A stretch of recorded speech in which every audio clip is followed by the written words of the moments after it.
Hello, everyone. All right. If you have credit card debt that's kind of driving you crazy, stressing you out, or costing you a ton of money and you don't know what to do about it, then hang out with me on this lesson. I promise you it's gonna be awesome because I'm gonna teach you a simple little strategy on how you can effectively and responsibly pay off credit card debt, right?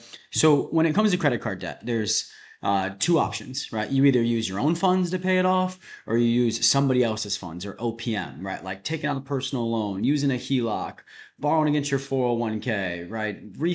Or, pulling money out of equity out of your home, whatever. There's plenty of ways that you can use OPM. I'm not saying do any of those, right? I'm just saying those are common ways that sometimes people utilize, if the rewards outweigh the risk. But let's pretend like those are not an option and all you have are your own funds, but you don't have enough money in the bank to lump sum this, right? Instead, you're like, I got to make monthly payments on this.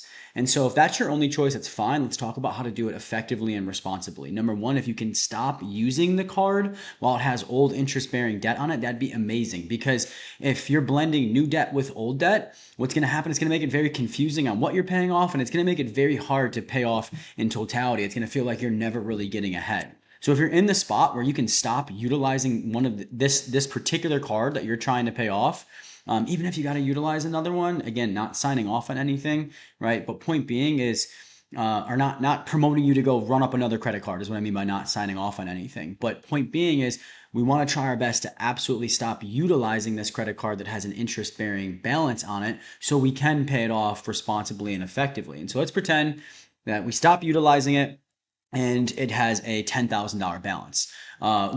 The tool that I'm showing you here is actually not my tool. If you go to Credit Karma and you access their debt repayment calculator, it's a super handy little tool that you can utilize. I utilize it with my clients all the time when it comes to paying off debt, particularly this unique situation where like I don't have my own funds to lump sum it. I can't use somebody else's funds. I can't borrow money from anywhere else.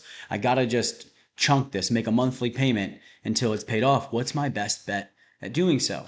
So what you would do is you just would come to this tool and tell them, theoretically, let's just say you got $10,000 in credit card debt, right? It's a 25% interest rate. So fill the 10,000 out underneath balanced owed, put the 25% or whatever the interest rate is underneath interest rate. If you don't know the interest rate, open up your statement. And if you scroll, it'll say per APR for purchases. Somewhere it'll tell you something or say something along the lines of APR for purchases. That's your interest rate. Plug it in here.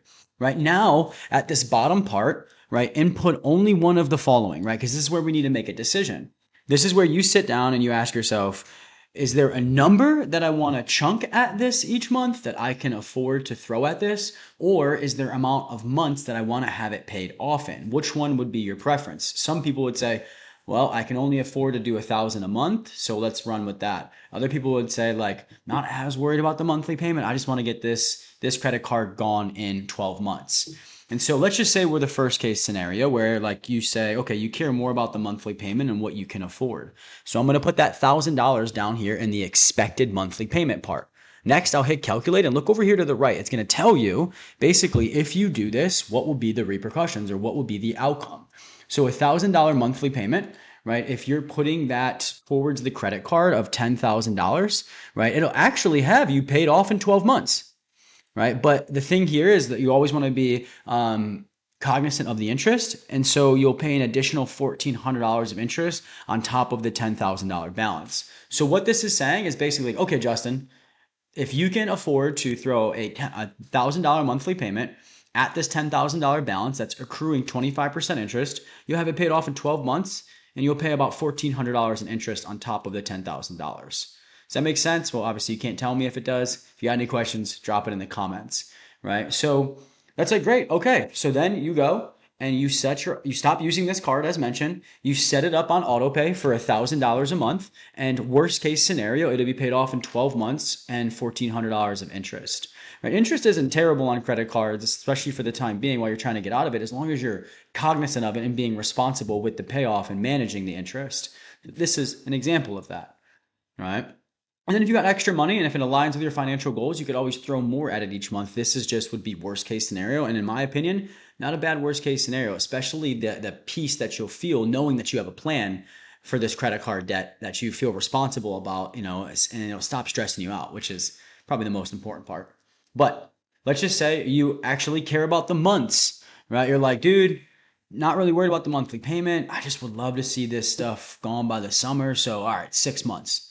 All right, so you type in 6 months, right? You choose desired months to pay off. That's the variable we're messing around with instead of expected monthly payment. You hit calculate, it'll redo the numbers for you and say, okay, if you wanted to have it paid off in 6 months, Justin, that means you'd have to make a monthly payment of $1,790. And if you do that, obviously it'll be paid off in 6 months and you'll only pay $741 in interest. Right? If this is what you want to do, then great. Go ahead and set your auto pay up for $1,790. Trust that it'll be paid off in 6 months, worst case scenario, and about $700 in interest on top of the 10K balance. So those are just some two general examples. If you want to mess around with it, like, oh, okay, what if I wanted it paid off in 8? Right? Okay, only a couple of $100 more in interest. Monthly payment doesn't drop that much. Maybe I should stick with 6, right? Or what if I can squeeze 1,200 out of this? Right? Instead of 12 months, it actually goes down to 10 months, right? From before let me just do the 1,000 again. Do 1,000, right? Give you an example. Okay, that looks good. What if I could do 1,200? If I could cut a few more bucks to throw at this temporarily. Ooh, it cuts off 2 months and almost $300 in interest. Maybe I want to do 1,200. And this is how you make cognitive, is that the right word? This is how you make conscious quality decisions, right? When it comes to your finances, particularly your credit card debt, right? If you don't have OPM, you don't have a lump sum to throw at it, this is the responsible way to go about paying it off. And I promise you, even before it's paid off, once you implement the plan, a lot of your stress is going to go away because financial peace follows financial responsibility. And here's an easy way to go be responsible. Hope this helps.